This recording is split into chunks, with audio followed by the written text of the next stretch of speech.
How's it going, everybody? Merlin here with smartphonenirvana.com. Going to go over the new camera, iOS 8.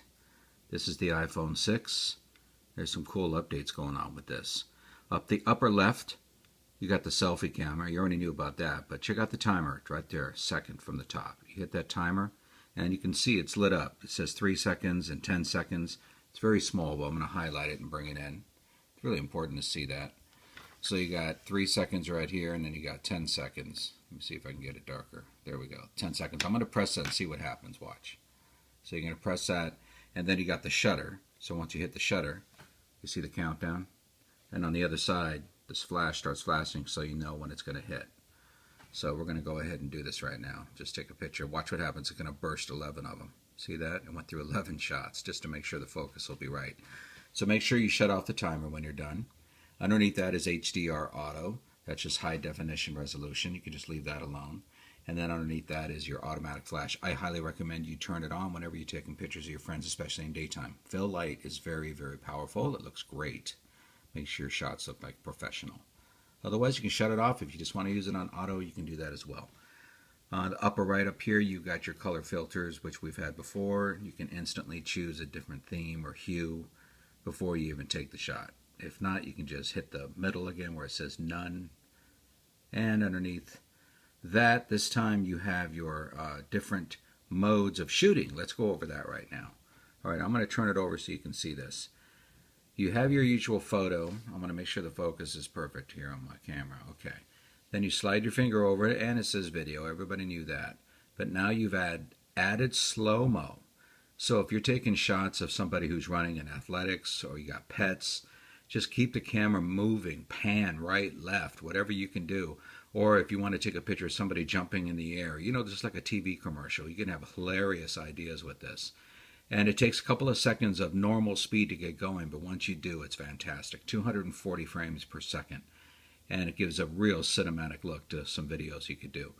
Time-lapse is fantastic because it takes like a shot every 5 seconds and it combines them together after several minutes. So make sure your camera, if you can't put it on a tripod or lean it on something, keep it still for about 5 minutes. And what it does, it just keeps taking pictures and then it puts them together in a slideshow and looks fantastic. You've seen that effect as well before. So let's assume that I'm going to take a photo and I'll show you some of the editing choices you can have with that. I think we've covered everything in the shooting mode except for one more thing. Whenever you tap inside, a square comes on, and you'll see that little sun comes on as well. And that's a shortcut to instant aperture. So you grab that sun and just start dragging your finger, and you see here how I'm adding to the aperture. I'm letting in more light or less. So that's an instant adjustment if you want to use it, okay? Otherwise, make sure the focus looks good. Didn't want to take a timer flash. See, I forgot to turn off my timer. So that's all good. To watch this, it's going to take 11 shots in a row, burst mode. It assures focus that way. Sharpness, so I had to turn it off. Otherwise, I can just take one without the flash. There we go. Now, the shortcut to the portfolio is right there. Now you have this little heart that shows up on the bottom. I want you to be able to see this as well. I guess it's a Facebook influence, I don't know, but this little heart, you press that, and it creates your own little favorites file, and it goes into that. Let's go into Edit, which is right next to it on the bottom, and you'll see some of the new features up here. The cropping you know from before, but now you have this added dial to the side right here. So you can rotate by moving the dial. So you can rotate it to fix any errors, or you can add a little bit of an artistic Dutch angle if you want to.